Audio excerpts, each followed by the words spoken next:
Haggis is Scotland's national dish, made from minced lamb and beef encased in beef intestine.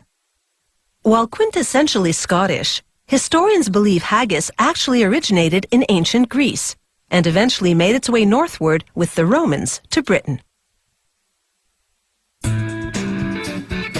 Haggis is traditionally served with mashed potatoes and turnips, what the Scots call neeps and tatties, along with a glass of Scotch whiskey to wash it down. At the haggis factory, the production process begins with beef fat. They put it through a mechanical chopper, and a guillotine blade slices it up.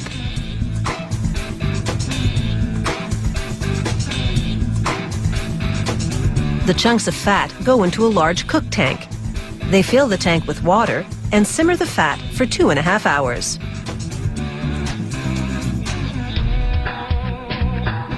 Then, using a strainer, they drain the cooked fat and put it in a tub.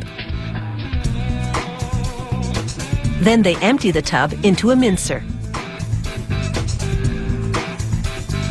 Next, they chop up lamb lungs.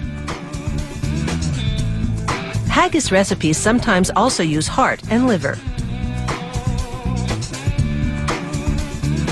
They simmer those in a cook tank as well for 2.5 hours.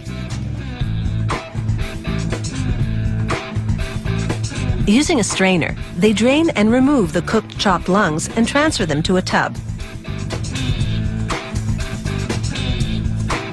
They now take dried shredded onions and rehydrate them with some stock from the cooked meat.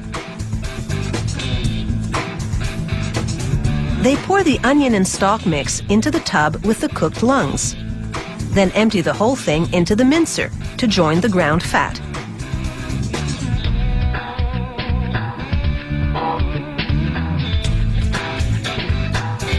Next, 2 different grinds of oatmeal, medium and coarse, to give the haggis just the right texture, not too stiff, but not too loose.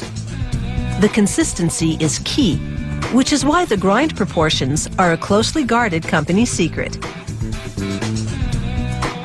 Also hush-hush, the composition of the spice blend they now add.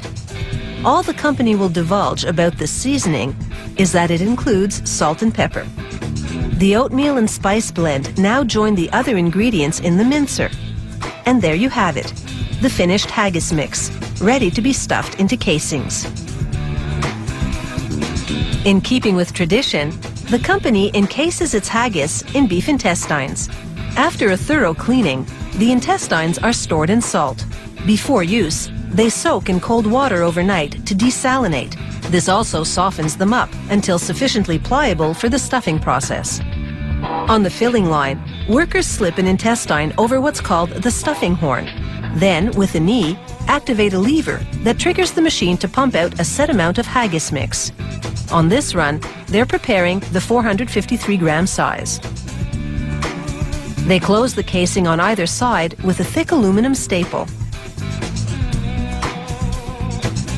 Now they spread the haggis out on cooking trays and pierce each casing to let air escape as the casing shrinks during cooking.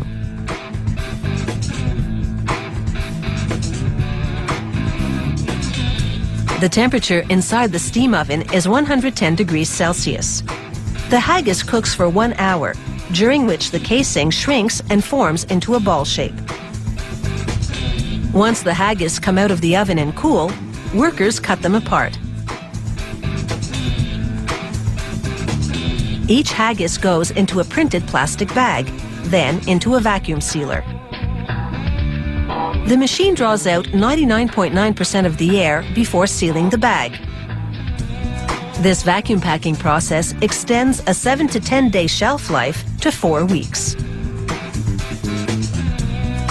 The packaged haggis now drop into a tank of hot water. The bags instantly shrink and thicken by 25%, making them significantly more durable. Haggis may date back to ancient Greece, but it's certainly changed with the times.